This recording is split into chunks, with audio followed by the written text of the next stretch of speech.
दूसरे मजहबों को क्रिटिसाइज नहीं करना चाहिए, उन पर तनकीद नहीं करना चाहिए। हर आदमी अपने अपने मजहब पर अमल करने के लिए आज़ाद है और हर आदमी को अपने मजहब को सबसे अच्छा कहने का भी अधिकार है। वो जिस मजहब पर अमल कर रहा है वो कह सकता है कि हमारा मजहब सबसे अच्छा है। हम मुसलमान हैं, हम कह सकते हैं कि हमारा मजहब सबसे अच्छा है।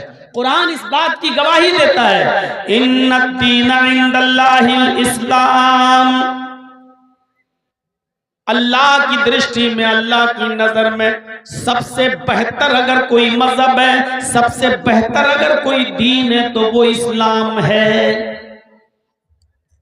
सबसे बेहतर और बेहतर चीज की कुर्बानी कोई नहीं देता है। बेहतर चीज के लिए कुर्बानी दी जाती है, उसकी कुर्बानी कोई नहीं देता है। अभी सिर्फ आयतें सुन लो, मिसालें मैं बाद में देता हूं। सबसे पहला क्या बताया? इस्लाम सबसे बेहतर मजहब है। क्यों बेहतर है? क्योंकि ये कंप्लीट है, मुकम्मल है। दुनिया में कोई दूसरा मजहब कंप्लीट नहीं है। आप ईसाई मजहब उठा लो, ईसा अलैहिस्सलातु वस्सलाम की जिंदगी के सिर्फ 3 साल के हालात मालूम हैं। खुद ईसाइयों को 3 साल के हालात, बाइबल अगर आप पढ़ेंगे तो 3 साल से ज्यादा ईसा अलैहिस्सलाम के हालात नहीं मिलेंगे बाइबल में भी, सिर्फ 3 साल के।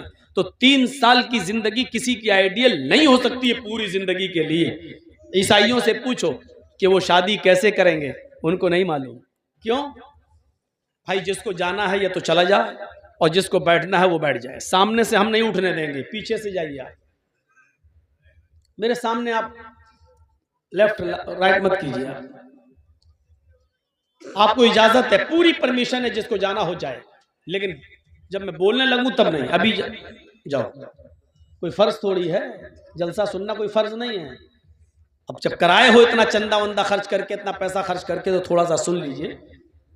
अभी आपको कुछ अच्छी बातें भी आपके सामने आ रही हैं, ये सब अच्छी बातें हैं, लेकिन मजीद जो चीज आपको ज्यादा मुतासिर करेगी, तो मेरे भाइयों सुनिए, ईसाइयों के पास नहीं है। अगर उनसे पूछो कि शादी कैसे होती है, उनको नहीं मालूम। क्यों? क्योंकि ईसा अलैहिस्सलातु वस्सलाम ने शादी नहीं की थी। हमारा कुरान ये कहता है कि ईसा अलैहिस्सलाम को जिंदा आसमान पर उठा लिया गया है और कुर्ब क़यामत वो दोबारा आएंगे। जब वो इस दुनिया में दोबारा आएंगे तो शादी करेंगे और फिर उनकी बीवी और के साथ बच्चे भी होंगे। यानी अभी उनकी शादी नहीं हुई। तो जिस नबी ने शादी न की हो, उसकी कौम को कैसे मालूम कि शादी कैसे होती है? ईसा अलैहिस्सलाम ने शादी का कोई तरीका भी नहीं बताया। पूरी रामायण पढ़ जाइए आप। 2 रामायणें हैं, रामचरितमानस तुलसीदास जी की और एक रामायण है वाल्मीकि जी की, जिसको बोलते हैं वाल्मीकि रामायण। दोनों रामायण पढ़ जाइए। रामचंद्र जी की पूरी जिंदगी आपको नहीं मिलेगी। रामचंद्र जी की पूरी जिंदगी के हालात रामायण में नहीं मिलेंगे। उनकी भी चंद साल की जिंदगी के हालात रामायण में बंद है बस।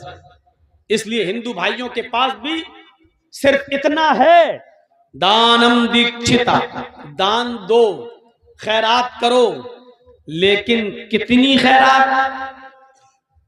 मसलन आपके यहाँ खेती बाड़ी होती है, धान पैदा होता है, तो हदीसों में आता है ना कि धान में कितनी ज़कात देना है।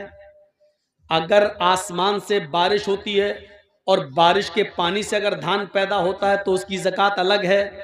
आसमान से बारिश नहीं हुई है, आपने सरकारी पानी नल चलाकर और जनरेटर के जरिए पानी खींचकर आपने खेत को सींचा है, उस पानी से धान पैदा हुआ है तो उसकी ज़कात अलग है। सोना और चांदी की ज़कात अलग है। समंदर या आपके तालाब में कितनी मछलियां होनी चाहिए कि उस पर ज़कात फर्ज होती है, कितनी बकरियों पर ज़कात फर्ज है, कितनी भैंसें और गायें होनी चाहिए कि जब आपके ऊपर ज़कात फर्ज बन जाएगी, ऊंट कितने होना चाहिए, कपड़े का बिजनेस करते हैं तो कपड़ा कितना होना चाहिए, आप जिस मकान में रहते हैं उस मकान में ज़कात है या नहीं, आपके मकान के अलावा 2-4 प्लाट और पड़े हुए हैं जो आपने खरीद के डाल दिए, उन प्लाट पे ज़कात है या नहीं। अगर वो प्लाट आपके अपने हैं तो उस पर ज़कात है या नहीं, या उन प्लाट को आप बेचना चाहते हैं, उससे बिजनेस करना चाहते हैं, उस पर ज़कात है या नहीं, है तो कितनी है। ये सारी चीजें ऐसी हैं जो इस्लाम बताता है, लेकिन हिंदू धर्म के अंदर इसकी कोई सीमा नहीं है। नकद है आपके पास तो 1 लाख रुपए में 2,500 रुपए आपके ऊपर ज़कात है, 40 रुपए में 1 रुपया ज़कात है, 100 रुपए में 2.5 रुपया आपके ऊपर ज़कात है, 1000 में आपके ऊपर 250 रुपए ज़कात है, 1 लाख में आपके ऊपर 2500 रुपए ने 2,500 रुपए ज़कात है। ये है इस्लाम के अंदर एक सीमा जो हिंदू धर्म के अंदर और ईसाइयत के अंदर आपको नहीं मिलेगी। सिर्फ इतना है, गरीबों की मदद करो, लेकिन कितनी, ये इस्लाम बताता है। तो इसलिए कहा इस्लाम एक मुकम्मल मजहब है, कंप्लीट मजहब है। शादी अल्लाह के नबी ने करके दिखलाई है, और करके ही नहीं दिखलाई है बल्कि आपकी पहली शादी, आप आश्चर्य करेंगे, सुनिए, आपकी पहली शादी कितनी साल की उम्र में हुई? किसी को मालूम है? आप लोगों में 25। लाज रख ली दोस्त आपने। और किससे हुई? खदीजा रजी अल्लाह ताला अन्हा से। उनकी उम्र कितनी थी? 40। अल्लाह के नबी ने ये शादी करके बतला दिया है कि कम उम्र का लड़का बड़ी उम्र की औरत से शादी कर सकता है, और ये कोई नाजायज नहीं है। और सुनिए, खदीजा जो उम्र में 15 साल बड़ी थी अल्लाह के रसूल से, नबी अकरम से, अल्लाह के रसूल सबसे ज्यादा प्यार भी उन्हीं से करते थे। ये चीज ना ईसाइयत में मिलेगी ना हिंदू धर्म के अंदर मिलेगी। सिर्फ इतना लिखा है पति और पत्नी में प्रेम होना चाहिए बस, लेकिन प्रेम कैसा, उसकी मिसाल कैसी? रामचंद्र जी सीता से कितना प्यार करते थे, आज तक रामायण पढ़ जाइए आपको नहीं मिलेगा। अगर प्यार करते होते तो रावण लेकर ना भागा होता। 14 साल का वनवास ले लिया था रामचंद्र जी ने, अपनी पत्नी को छोड़ गए, 14 साल के लिए जंगल में चले गए। साहब, पत्नी की देखरेख कौन करेगा? कौन देखरेख करेगा? तो ये मैं क्रिटिसाइज नहीं करना चाहता हूं और होना भी नहीं चाहिए, लेकिन बताना मैं ये चाहता हूं कि बीबी घर में अकेली, रामचंद्र जी का कोई पुत्र तो था नहीं भाई। 14 साल तुम जंगल में रहोगे तो बेटा कहां से आएगा, बेटी कहां से होगी, औलाद कहां से आएगी? तो ये सब चीजें सोचने की हैं। तो रामचंद्र जी के ने 14 साल का वनवास ले लिया। उधर रावण जो है उनकी पत्नी को लेके भाग गया। जो भी हुआ वो अलग बात है कि सीता जी अच्छी थी, नेक थी, अपने रामायण के मुताबिक उन्होंने रावण को हाथ नहीं लगाने दिया, और रावण ने भी बहुत चाहते हुए भी उनको बदनाम नहीं होने दिया। बदनाम करना चाहता था लेकिन नहीं कर सका, और सीता को अपने आप को पाक साफ, अपनी कौम के सामने पाक और साफ साबित करने के लिए आग में कूदना पड़ा, छलांग लगानी पड़ी, ये बताने के लिए कि रावण के साथ मेरा कोई ताल्लुक और मेरा कोई संबंध नहीं। ये सारी चीजें आप देखिए आप और पढ़िए आप। इधर हजरत आयशा के ऊपर भी इल्जाम लगता है, इधर हजरत आयशा के ऊपर भी तोहमत लगती है जिना की, लेकिन हजरत आयशा को अल्लाह के नबी उनके घर पहुंचा देते हैं। आपने इल्जाम नहीं लगाया।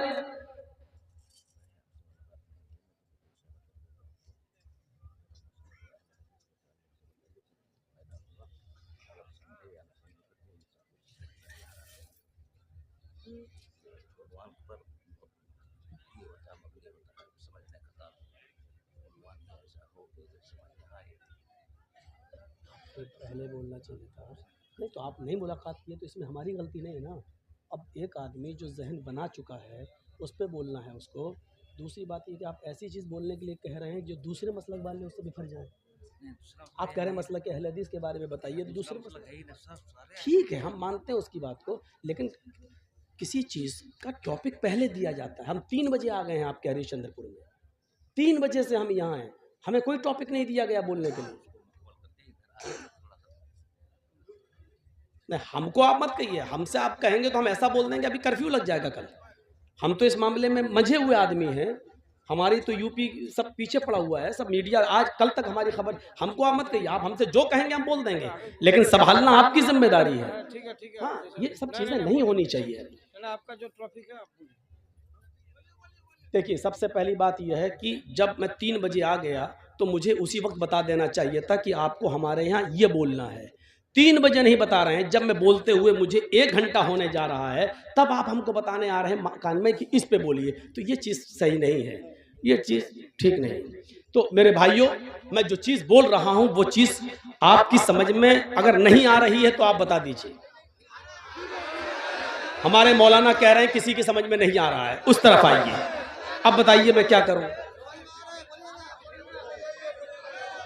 अब आप सुनिए, बस आपकी गवाही मिल गई है, अब मुझे किसी की कोई परवाह नहीं। बैठिए, नहीं समझ में आएगा तो बता दीजिएगा, मैं छोड़ दूंगा।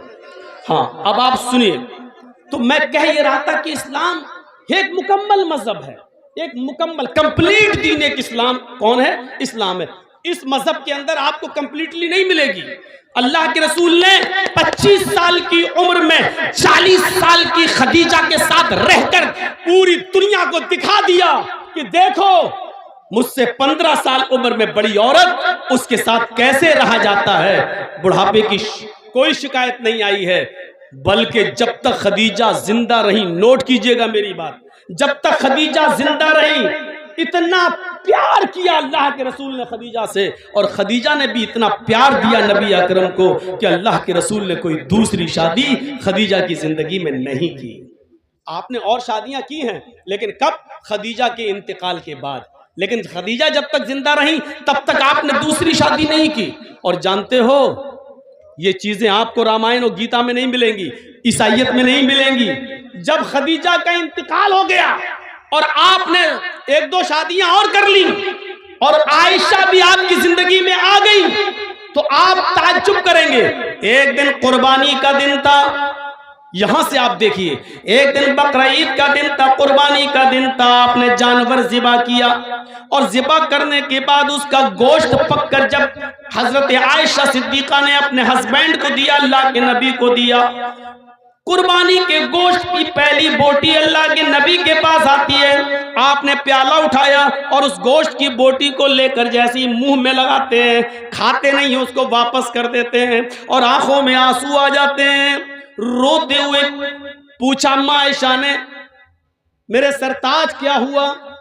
अरे अल्लाह के नबी, आपको ये क्या हो गया है? तो अल्लाह के नबी जवाब देते हैं, आयशा, आज मुझे खदीजा की याद आ रही है। खदीजा इस दुनिया में नहीं है, इंतकाल कर चुकी हैं। लेकिन इंतकाल के बाद जबकि हजरत आयशा एक जवान बीवी नबी के पास बैठी है, लेकिन नबी अकरम गोश्त नहीं खा रहे हैं। क्या कहते हैं? आयशा, आज मुझे खदीजा की याद आ रही है। खदीजा जिंदा होती तो वो भी मेरे साथ बैठकर खाना खाती, मेरे साथ बैठकर गोश्त तनावुल फरमाती। पूरी दुनिया को बता दिया, आए नबी की जिंदगी पर लांछन लगाने वालों, आए मोहम्मद साहब की जिंदगी पर जुल्म करने वालों, इल्जाम लगाने वालों, ये नबी का प्यार था कि अपने से 15 साल बड़ी औरत के साथ इस तरह रहे कि उसके इंतकाल के बाद भी उसको भूल नहीं सके, इंतकाल के बाद भी उसको भुला नहीं सके। खदीजा इस दुनिया में नहीं है, लेकिन अल्लाह के रसूल अपने दिल से खदीजा को नहीं निकाल सके। फरमाया, आयशा, जब तक खदीजा की सहेलियों को गोश्त नहीं पहुंच जाएगा मैं नहीं खाऊंगा। फिर आपने जानवर के गोश्त के टुकड़े किए, उसकी बोटियां बनाई और पैकेट बना कर आपने खदीजा की सहेलियों को पहुंचाया। और खदीजा की सब सहेलियों को जब गोश्त पहुंच गया तब अल्लाह के नबी ने गोश्त खाया। तो प्रैक्टिकल करके अगर बताया तो किसने बताया? इस्लाम ने। इसलिए मैं कहता हूं कि दुनिया का कोई मजहब कंप्लीट नहीं है, कंप्लीट अगर कोई मजहब है तो इस्लाम है। और इसीलिए कुरान ने क्या कहा? अल-यौमा अकमलतु लकुम दीनकुम व अतममतु अलैकुम निअमती व रज़ीतु लकुमुल इस्लाम दीना। आए मोहम्मद सल्लल्लाहु अलैहि वसल्लम, आज मैंने तुम्हारे इस दीन को मुकम्मल कर दिया। अल-यौमा अकमलतु लकुम दीनकुम, आज मैंने तुम्हारे लिए तुम्हारे इस दीन को मुकम्मल कर दिया। व अतममतु अलैकुम निअमती, और अपनी नेमतों का इत्माम कर दिया, अपनी नेमतें हमने पूरी कर दी। व रज़ीतु लकुमुल इस्लाम दीना, और मैं आज तुम्हारे इसी दीन इस्लाम से राजी और खुश हो गया। दुनिया के किसी मजहब के अंदर आपको कंप्लीट होने का सबूत नहीं मिलेगा। अगर मुकम्मल कोई मजहब है, देखिए बैठो कैसे, इस्लाम बताता है, दुनिया के किसी धर्म में देख लो, खड़े होकर खाना चाहिए कि बैठ के खाना चाहिए, ना हिंदू धर्म बताएगा, ना ईसाई बताएगा, ना यहूदी बताएगा, लेकिन इस्लाम बताएगा कि खाना कैसे खाओ। 3 तरीके बताए, या तो दोनों पैर ऊपर करके उखड़ू बैठ के खाओ, या दोनों पैर पीछे कर लो जैसे अत्तहियात में बैठा जाता है उस तरीके से बैठ के खाओ। मेरे भाइयों, खाने के तरीके किस तरीके से खाया जाए, एक पैर बिछा लिए